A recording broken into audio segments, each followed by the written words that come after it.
Paz e bem, meus irmãos e minhas irmãs. Estamos na quarta-feira, dia 13 de março. Hoje a família franciscana celebra o beato Ângelo de Pisa. Ele foi acolhido pelo próprio São Francisco na ordem franciscana e foi enviado à Inglaterra para fundar uma província. E morreu em 1236. O evangelho de hoje é retirado do livro de João, capítulo 5, versículos de 17 a 30. Naquele tempo, Jesus respondeu aos judeus: Meu Pai trabalha sempre, e eu também trabalho. A partir desse momento, os judeus começaram então a se organizar para matar Jesus, porque ele desobedecia o princípio sabático, do descanso sabático, e também se equiparava a Deus, o Pai. Por isso Jesus respondeu: em verdade eu vos digo, eu não faço nada por mim mesmo, mas eu faço aquilo que vejo meu Pai fazer. O Pai ama o Filho e revela todas as coisas ao Filho. Por isso o Filho faz aquilo que vê o seu Pai fazendo. Eu não faço nada por mim mesmo. E como a vida está no Pai, o Pai também deu ao Filho o poder de ter a vida em si mesmo. E ele ressuscita como o Pai ressuscita dos mortos, o Filho também ressuscita aqueles que ele quiser. Em verdade eu vos digo, o Filho faz aquilo que vê o Pai fazendo. O Filho não faz nada diferente do Pai. O Pai lhe concedeu poder. Eu julgo pelo poder do Pai. O Pai não julga ninguém, mas o Pai deu ao Filho o poder de julgar. E aquele que crer no Filho e naquele que enviou, não será condenado, porque passou da morte para a vida. E eu vos digo, o Filho recebeu do Pai o poder também de todos aqueles que estão mortos, se ouvirem a sua palavra, viverão. Principalmente se escutarem a palavra do Filho que o Pai enviou. E também vos digo, até os mortos que estão nos túmulos, se escutarem a voz do Filho, viverão.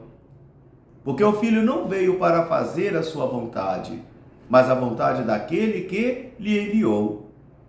Eu não julgo por mim mesmo, mas eu julgo pelo Pai, porque eu não vim fazer a minha vontade, mas a vontade daquele que me enviou.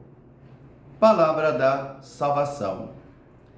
Meus irmãos e minhas irmãs, estamos caminhando a nossa caminhada quaresmal. 40 dias onde eu e você, a partir daquele ato litúrgico, aquele rito litúrgico de colocar a cinza sobre a nossa cabeça e aquele convite, converta-se e creia no Evangelho, nós fomos convocados a vivermos um tempo penitencial. Hoje talvez nós não levemos muito a sério isso, mas não. Talvez seja esse um dos grandes enfraquecimentos da nossa mística e da nossa espiritualidade. É que nós não levamos mais a sério as coisas sagradas de nossa fé. Também foi nos apresentado aqui os exercícios penitenciais do jejum, da oração, da esmola, como pedagogia da fé. Mas como nós talvez não levemos mais a sério isso, então nós não valorizamos. De tal modo que a quaresma fica mais um tempo litúrgico da nossa igreja, às vezes estéril, porque não produz em mim e em você conversão do coração. A primeira leitura de hoje do profeta Isaías é justamente isso. Passou o sofrimento, passou o castigo. O Senhor está renovando todas as coisas. O Senhor está reavivando e congregando aqueles que estavam dispersos, por isso toda a natureza é convidada a explodir de alegria, porque o Senhor está fazendo um novo acontecimento, uma nova vida. Gritem de alegria, saltem de alegria os montes, as colinas, os rios, as pedras, porque o Senhor está renovando a face da terra. O Senhor está renovando a história. E hoje, para renovar a história, então o Evangelho nos apresenta o conflito de Jesus. Jesus em conflito com os judeus. Conflito porque ele é tido como desobediente, não obedece à lei do sábado. Depois também ele se equipara ao Pai, ele se iguala ao Pai. Com isso, a sensibilidade religiosa dos judeus então fica chocada, eles ficam escandalizados. E chocados e escandalizados, então, eles querem acabar com esse escândalo, fazendo violência a Jesus, perseguindo a Jesus. E Jesus não teme. Aqui Jesus vai se apresentar na sua verdadeira identidade, porque a igreja não é uma fundação Jesus Cristo, como nós temos a Fundação Carlos Drummond de Andrade, a Fundação Tristão de Ataíde, não.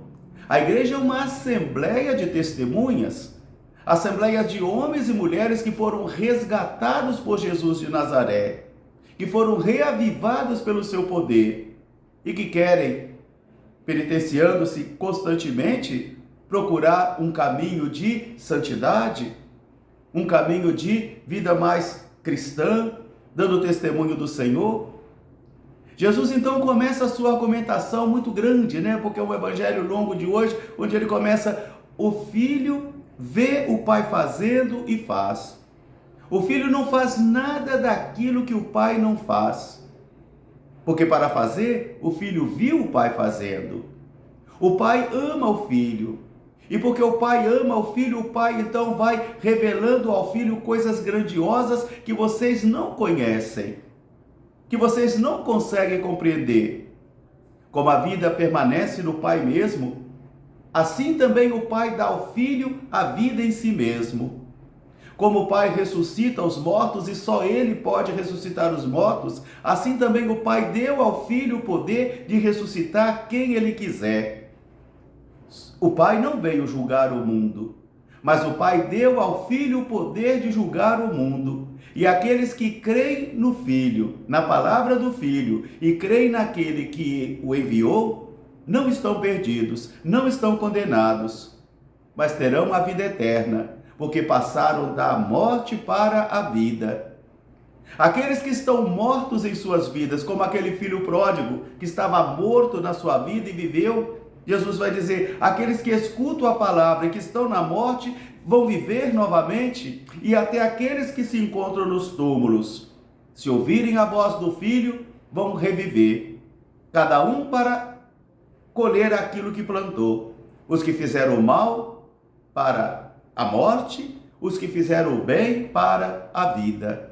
E o Filho conclui: eu não vim julgar, não vim julgar, somente julgar, e não vim fazer a minha vontade, mas vim fazer a vontade daquele que me enviou.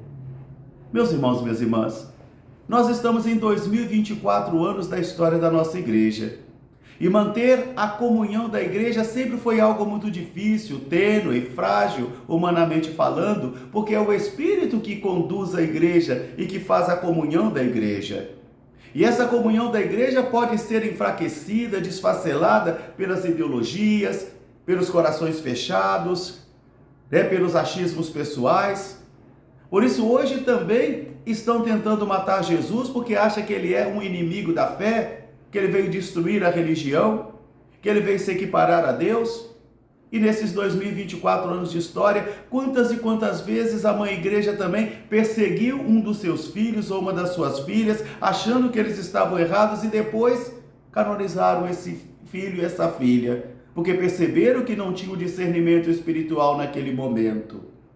Hoje o Evangelho pede a mim e a você discernimento espiritual, para escutarmos a palavra de Jesus, para percebermos que Jesus não é mais um vulto do passado, não é mais um homem iluminado, não é um revolucionário, não é um sacerdote de pureza, mas é o Filho de Deus, que traz em si mesmo a vida, e que tem o poder de ressuscitar, e que tem o poder também de julgar.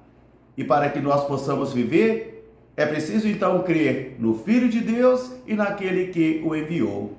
Um grande fraterno abraço para todos, paz e bem. Até amanhã, se Deus quiser. Beato Ângelo de Pisa, rogai por nós. Paz e bem.